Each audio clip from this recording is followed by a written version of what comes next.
There's some science to satisfaction. And we don't just get there by dissecting our failures. And when we're in a rut, we need to be confident enough to go, well, things are going well, and I can't take this for granted. What is it I'm doing? I remember watching the year you won the Oscar, and I remember your speech has to be one of the most iconic speeches of all time from an awards show. And you talk about chasing your heroes, your 10-year self in the future. I'm curious, right, if you could put yourself 10 years from now, 60, because you just turned 50, yeah. What would your hero at 60 say about who you are today, looking back? Wow. Yeah, it's a great question, and one I think we should all ask ourselves. Have I had that great sit down with our future self? I think you'd say, make sure you trust yourself. Make sure you did a good job of trusting yourself, but you know what? You could have even trusted yourself more. You could even trust yourself more. You made some things, maybe you made some things a little too hard, maybe where you didn't need the resistance. Just sit back and trust yourself. So I made some things hard because you felt like you needed to feel it. Nah, you had already done the work. You already laid the rails on the road. Just now, right now, stay vital. Keep those rails greased. Keep yourself in shape, mentally, spiritually. But overall, you've done it. You did it. You're doing good at trusting yourself. And I'm proud of how you know, my favorite thing about you, 50-year-old Matthew, is that you do give a damn. And sometimes I wish you would have maybe given yourself a break in places where you didn't. But you know what? That's who you've always been. And shoot, now that I look in the mirror at 60, that's who I still am too. So anyway, thanks for getting me here. To 60. It's great to see the kids all out of the house now, and me and our wife Camilla are having a great time, kind of like a honeymoon again.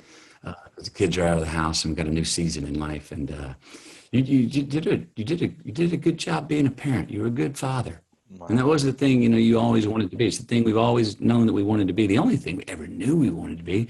And you weren't perfect as a father, but you did a doggone damn good job as a father. Oh yeah, and let's keep rocking. Let's keep living. Yeah.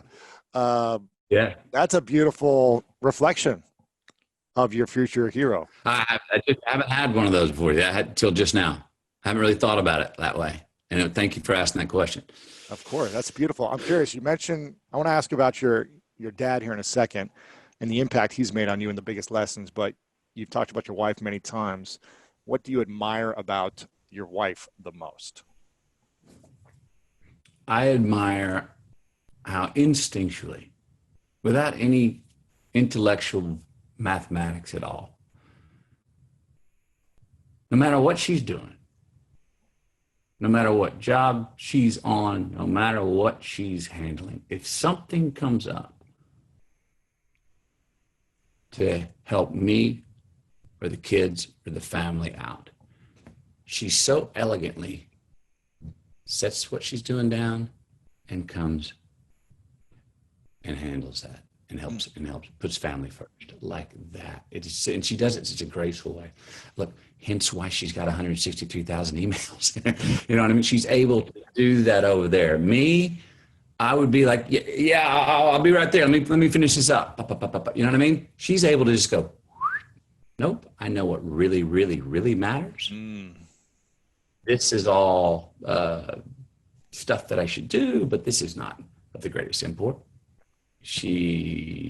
Lewis, I'll be right back. You know, it very gracefully. Wow. And she would do it in a way where you wouldn't go, she walked out on my show. No, you'd be like, it'd be one of the better interviews you had in moments in an interview, because she'd come back and go, yeah, my son just had so-and-so and I had to help him with so-and-so. And you'd be like, wow, how elegantly she can make that of most import at any given time. Her family, me and the family of the most import at any given time. And how gracefully and elegantly she can do it is one of my favorite traits of her. Your father put a big impact in your life. He passed when you were, I think it was 5 days in shooting your first movie. Is that correct? Shooting Dazed and Confused, first movie I ever made. Yeah. where do you think your life would be if he was still here? Do you think you would be able to have the impact you have on humanity? Do you think you'd have the relationship, the children that you have, or would things be different because you don't have what you call in the book that safety net? It's a great question, and I don't know the answer. I mean, my these existential questions are always fun to go over because it's all a mystery going forward, but it's all a science looking back. Yeah. And we can connect the dots looking back. I don't know what else I would be doing because this is just what I've done, and I've only done it once, and I'm doing it once. I do. Maybe I would have him passing on, and that year in Australia are two moments that I do often question. Would I be sitting here right now talking to you with the life I have if it didn't happen? I'm very confident that I would have had some sort of enriched life that I felt satisfied and felt joy in living if I'd have been doing something else. But at the same time, those moments, what I can really speak to is that I manned up when he moved on. Mm-hmm. I don't know how you felt when you didn't lose your dad physically, but emotionally, father for me, he was my safety net. Those values that he was teaching me, I still had in my hip pocket that, if I only kind of use them 85% of the time, I'm good because he's got my back. He's above law. He's above government. He's my safety net in case I really need him. So I'm kind of half-assing these values he's teaching me, or maybe I'm doing pretty good at them, but I'm not committed because I got him. And then he was gone physically. And all of a sudden I was like, whoa, oh. And I remember this. I write about this in the book. I remember this was something that came to me. Just Keep Living came to me, which was about keeping his spirit and what he taught me alive in life after he's gone. But also this 4 words, less impressed, more involved. Mm-hmm. I remember things right after he moved on, things that were mortal in life that I had reverence for. Fame, money, success, people. And all of a sudden, while I still respected them, instead of looking up at all of them, they came down to eye level. I looked them in the eye. They were mortal. I had full respect for them, but they were mortal. I could be involved with them. I'm looking them in the eye. Mm. Things that I looked down upon. I was condescending, patronizing. Geez, I don't like that. Pfft, look at her. Look at that. But all of a sudden, those things rose up to eye level. And the world was flat. I could see further. I could see wider. I could see more clearly. And I was standing taller.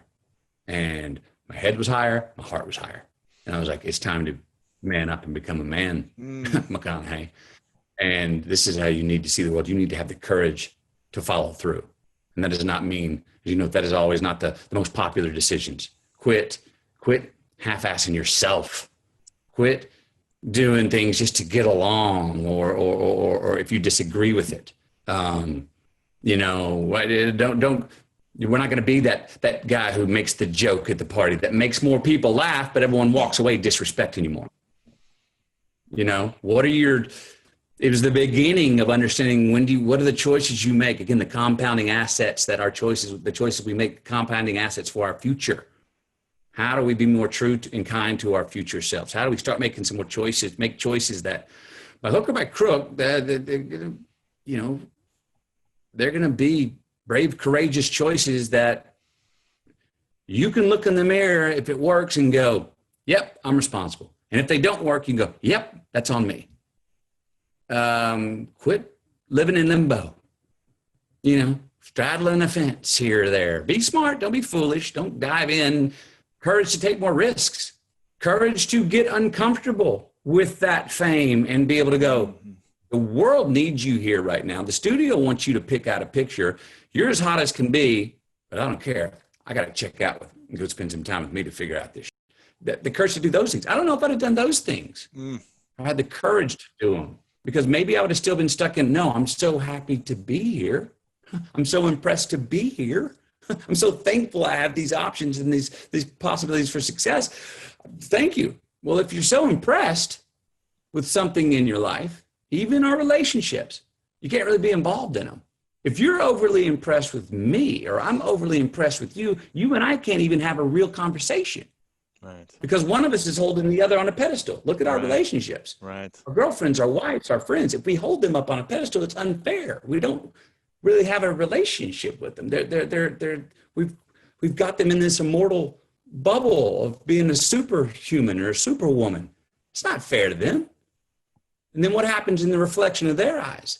They see us the same way. Then we're both dealing with, we're both for rent.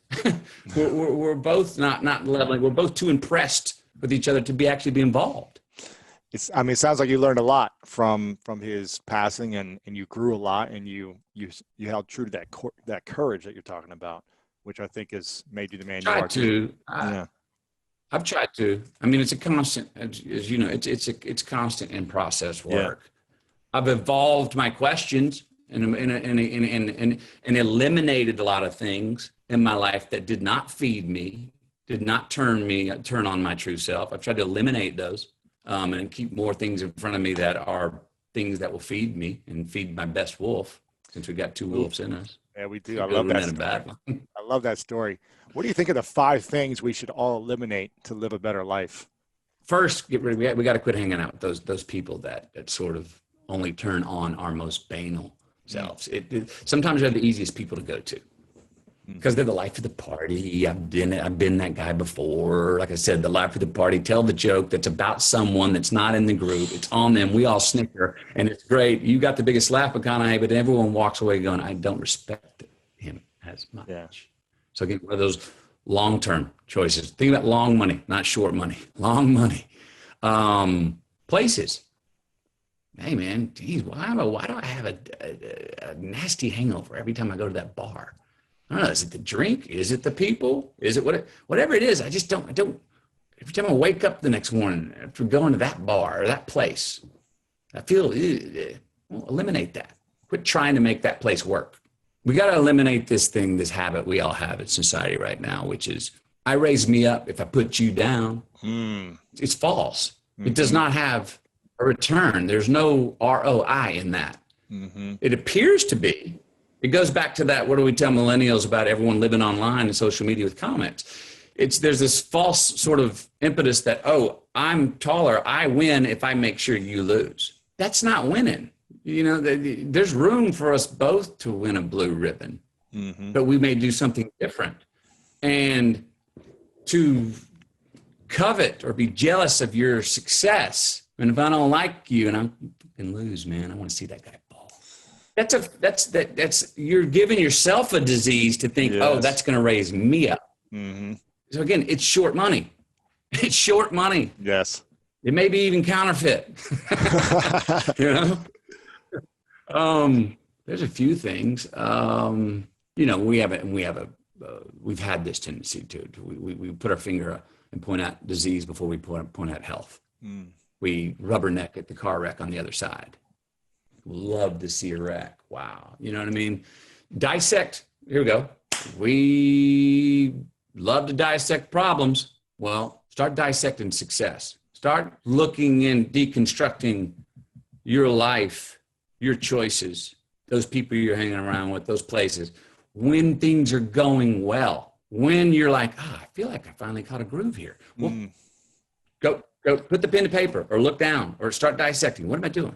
Because there's a habit. There's a science. There's some science to satisfaction. And we don't just get there by dissecting our failures. And when we're in a rut, we need to be confident enough to go, well, things are going well. And I can't take this for granted. What is it I'm doing? Oh, I prepared more. I didn't have stress. I mean, it goes down to I always call this delayed gratification, teeing yourself up for a green light. Starts with the simplest thing. And this is what I mean. Enjoy putting the coffee in the coffee filter the night before, so the next morning you can get up and just go, boop, press the button. Aha, look at me. I teed myself up for a Saturday. I got a green light. Instead of the next morning going, oh, gee, where is it? Because sometimes it's hard to make your coffee when you hadn't had your coffee. Like it's hard to find your glasses when you don't have your glasses on. I mean, tee yourself up for some little pleasures, some Saturdays. Tee yourself up for some green lights. Kiddos, work, You gotta, it's Friday. You got that morning meeting you're gonna lead on Monday morning, or you got that homework you got to turn in, and you just finished on Friday, and you want to go kick back and head out and relax because you're gonna wait till I'll do it Sunday night. Sometimes it's pretty cool to go, you know what? I'm gonna get it done right now. Mm-hmm. Because Sunday, dude, I'm gonna watch football. I may be hanging out with my friends. Right. Sunday night game may be a good one too. I may want to go late, and I don't want to have to think. I go like, oh, I got to get home and do that. So I'm gonna tee up myself for some freedom on Sunday night by handling the stuff right now. So Sunday night, I can be like, I'm ready for tomorrow. I'm ready for Monday. And look, that doesn't mean don't be a hedonist. That doesn't mean, that's the responsibility and the freedom. That doesn't mean you're not free. It's actually giving yourself more freedom. Yep. It's actually giving yourself more pleasure later on. I love delayed gratification. It's one of the things you'll see if you have children. It's one of the great things, I think, to try and get them to understand. When I won the Oscar for Dallas Buyers Club, I had a really cool teaching lesson. My kids were like, "What's the trophy for?" And I said, "Well, it was given to me because my people in my industry deemed my work really excellent." And they go, "Yeah, but what's it for?" And I went, "You remember a year and a half ago when Popeye was really skinny and you said his neck looked like a giraffe?" And they're like, "Yeah." And I go, "Remember how you'd wake up and Popeye was already gone to work, and then Popeye would get home and we'd have a dinner, and then he'd have to go study and go to sleep, and he did that for like 2 months and he was gone all day?" They're like, "Yeah." And I go, "What I was doing that was every day then, someone gave me a trophy for today, a year and a half later." Wow. So what you do today, what I was trying to get across to them is like what you do today can matter tomorrow. You can be rewarded for it. If you do something really well today, you can be rewarded. You can get a green light for that later on in life. You may not get the reward today. You may not get it today. So trust that you can be rewarded. At the same time, let's look at the inversion of that. Go ahead. Lie, cheat, steal. All right. Now what? Lie, cheat, steal, broke up on the tax, cheated on so-and-so, whatever. I'm not buying green lights to the future. Why? Because now everywhere I go, I got to look over my shoulder and see if someone's there that I owe money or someone's there that I cheated. And all of a sudden now I'm not present and I'm stressing because someone goes, "Oh yes, so-and-so is here." And you're like, "Oh, that's not a green light. It's a yellow light." It's stress, unnecessary stress because I left crumbs yesterday. Don't leave the crumbs. Tee yourself up for some freedom. The responsibility of picking up your crumbs to handling stuff buys you your green lights freedom in the future. Where you're going like, I'm fine. I can walk in anywhere. I don't have to look over my shoulder. I'm living and doing my best to live a life where I don't have to live over my shoulder. It's a good thing for us each to do with ourselves. Yeah. And it's selfish. That's the other thing. It's selfish. And I have a full redefinition of selfish. I'm for what is selfish. It's also selfless. Mm-hmm. But it's teeing yourself up. It's being cool and kind to your future self. And it's also what's best for the most amount of people. If you want more greatness in your life, then you got to check out this video right here. Because how do you get relative when you deem a situation inevitable? So how do you start making an upside of what could be perceived crisis? Right. When and how we do that is really one of the keys to satisfaction in life.